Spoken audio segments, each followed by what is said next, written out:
Assalamualaikum class. This is Adnan Ahmed, your SSC teachers. How are you all? उम्मीद करता हूँ कि तमाम बच्चे अच्छे होंगे। सो क्लास हम लोग क्या है, natural resources of south Asia पढ़ रहे थे, जो कि हमारा यूनिट नंबर 6 है। नेचुरल रिसोर्सेज बताए थे आपको कि इसको कहते हैं, सही है, जो कुदरती तौर पर जो हमें रिसोर्सेज मिलते हैं उसे नेचुरल रिसोर्सेज कहते हैं, जिसके अंदर फॉरेस्ट आ गए। फॉरेस्ट की टाइप्स पढ़ी थी हमने, ठीक है, इम्पोर्टेंस पढ़ी थी फॉरेस्ट की हमने, और फिर उसके बाद हमने वाटर रिसोर्सेज पढ़ा था हमारा टॉप नेक्स्ट, जो हमारी आगे की हेडिंग थी। फिर irrigation in Pakistan in India में किस तरीके से होता है हमने वो पढ़ी, ठीक है। फिर उसके बाद हमने जो है इसकी मैप, उसके बाद हमने irrigation in Bangladesh and Sri Lanka में किस तरीके से इरिगेशन होती है हमने वो भी पढ़ी। उसके बाद फिर हमने एग्रीकल्चर पढ़ा कि एग्रीकल्चर क्या होता है, कैसे होता है, साउथ एशिया में कितना परसेंट होता है, क्या क्या जैसे होती है तमाम चीज़ें। टाइप्स ऑफ क्रॉप्स पढ़ी कि साउथ एशिया में किस किस किस्म की टाइप पाई जाती है, रीस वीट पल्सेस में। और उसके बाद हमने इसका मैप भी देखा था।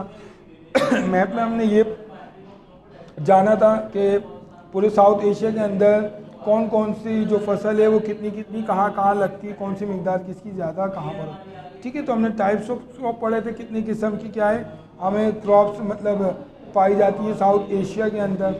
इसके बाद हमने जो है मेथड पढ़े थे एग्रीकल्चर के कि कितने मेथड होते हैं, 4 मेथड होते हैं, ठीक है। वो 4 मेथड ज़मीन तैयार करना, बीज बोना, उसके बाद फसल की देखभाल करना और फसल काट लेना।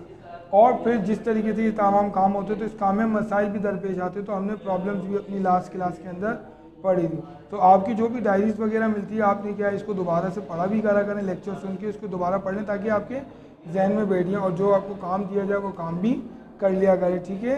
टाइटल वगैरह इसका बनाना और दीगर जो भी आपको काम डायरीज के थ्रू मिल रहा है वो काम भी सारे आपने करने हैं।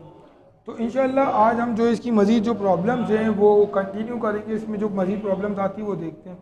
In developed countries villages are usually peaceful.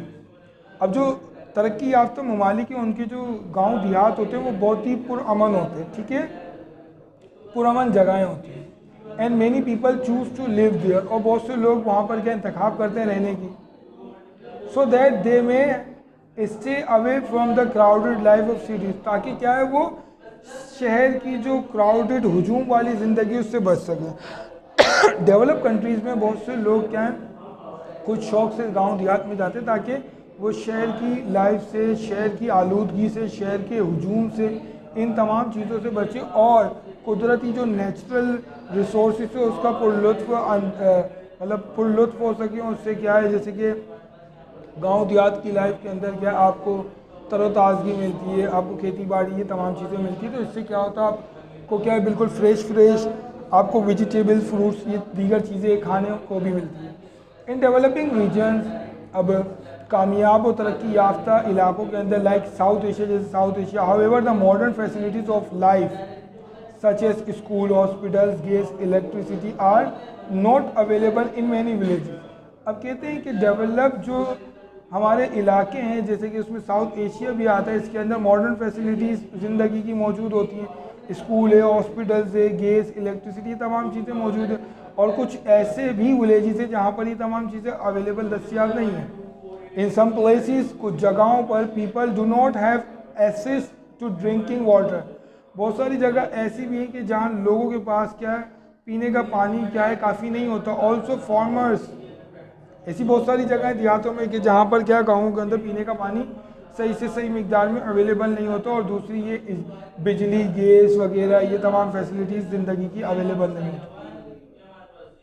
बहुत सारी ऐसी भी हैं जहाँ होती है समटाइम, और farmers do not own the land in most cases and are sometime treated very badly by the landlord. अब क्या होता है कि ऐसी जगहों पर क्या फार्मर्स जो होते हैं वो ज़्यादातर ज़मीन अपनी खुद से ख़रीदते नहीं या अपनी ज़मीन पे खेती बाड़ी नहीं करते। तो क्या होता है इन केसेस के अंदर क्या होता है कि वो फिर क्या है वो बुरे रवैये के साथ क्या है पेश आ रहे होते हैं लैंडलॉर्ड से, ठीक है, जो ज़मीन का मालिक होता है।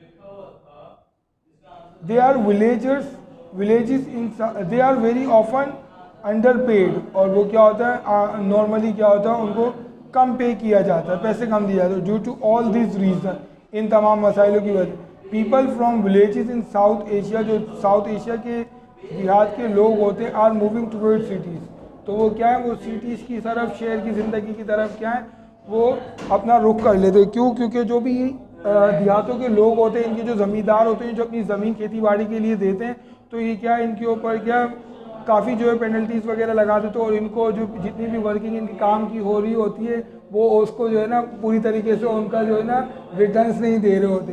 तो ये वजूहत होती है जिसकी वजह पे क्या है, वो लोग विलेजर्स जो होते हैं वो क्या करते हैं, वो शहर की लाइफ की तरफ क्या है, मूव कर जाते हैं। This migration for the cities, अभी जो माइग्रेशन होती है एक जगह से दूसरी तरफ हिजरत कर लेते हैं शहर की तरफ। अच्छा सॉरी, हम लोगों ने ये लाइन पढ़ ली थी, विलेजेस और यहाँ this migration of the people, अब ये जो लोगों की माइग्रेशन होती है, हिजरत होती है, अफेक्ट अवर एग्रीकल्चर, तो ये हमारे एग्रीकल्चर को क्या करती है, इफेक्ट करती है। क्यों? क्योंकि देखो अब गांव से जो लोग आ गए जो खेती बाड़ी करते थे, वो खेती बाड़ी नहीं कर रहे, अब वो नहीं कर रहे थे तो फसल सही से पूरी उग नहीं रही है, ठीक है। तो जब पूरी सही से प्रॉपर उग नहीं रही है तो सही से प्रॉपर लोगों को दी भी नहीं जाएगी, तो ये हमारी एग्रीकल्चर को इफेक्ट करता है, असर पड़ता है। And also increases the problem for the cities, अब एग्रीकल्चर भी इफेक्ट कर रहा है और सिटीज़ लाइफ की भी प्रॉब्लम्स बढ़ रही है। क्यों? क्योंकि एक सिटीज़ के अंदर भी एक एक प्रोसेस बना हुआ है ना, एक लिमिटेड लोग के साथ उनकी लिमिटेशन के हिसाब से क्या उनको तमाम फैसिलिटीज़ फराम की जा रही है। अब लोग बढ़ जाएंगे और फैसिलिटीज़ लिमिटेड होगी तो फिर क्या है, मसाइल बढ़ते हैं। अब जैसे कि यहाँ पर भी पानी की किल्लत हो रही है, लोग बढ़ जाएंगे तो मज़ीद किल्लत होने लग जाएगी, गैस हो गई और दीगर इलेक्ट्रिसिटी वगैरह। अब देखिए बिजली भी बहुत जाती है, पहले कम जाया करती थी क्योंकि पहले इस्तेमाल करने वाले कम थे, अब ज़्यादा इस्तेमाल करने वाले हैं, तो एसी वगैरह ये तमाम चीज़ें और वो घर इतने सारे बन गए, तो ज़्यादा यूज़ होती है तो फिर सही से क्या है, प्रॉपरली प्रोवाइड नहीं की जाती।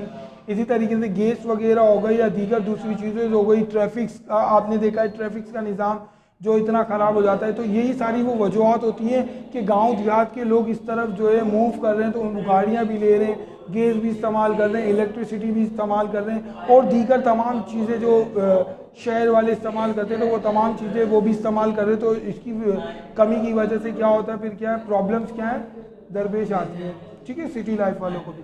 इन order to solve this problem, अब इन मसाइलों को हल करने के लिए villages should also be provided with the same facilities as the cities, and poverty and illiteracy should be wiped out.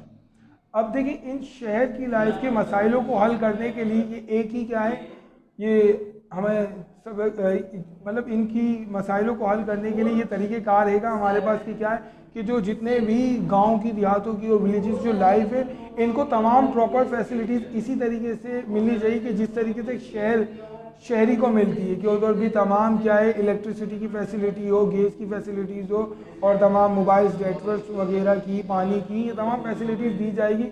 तो इससे क्या है, शहर के मसाइल भी सॉल्व हो जाएंगे, गुर्बत भी क्या है, गुर्बत के ऊपर भी अच्छे खासी दर्जे के ऊपर काबू पा लिया जाएगा, इलिटरेसी रेट के ऊपर भी काबू पा लिया जाएगा। तो ये तमाम क्या है, ये तमाम मसाइलों को क्या है, हल किया जाना चाहिए। तो इस तरीके से क्या हो जाएगा, शहरी लाइफ भी अच्छी हो जाएगी और देहाती लाइफ भी अच्छी हो जाएगी।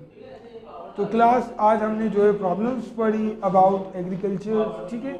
इंशाल्लाह we will learn forward to it in our next video class. Till then class, take a good care of yourself. Allah हाफिज़।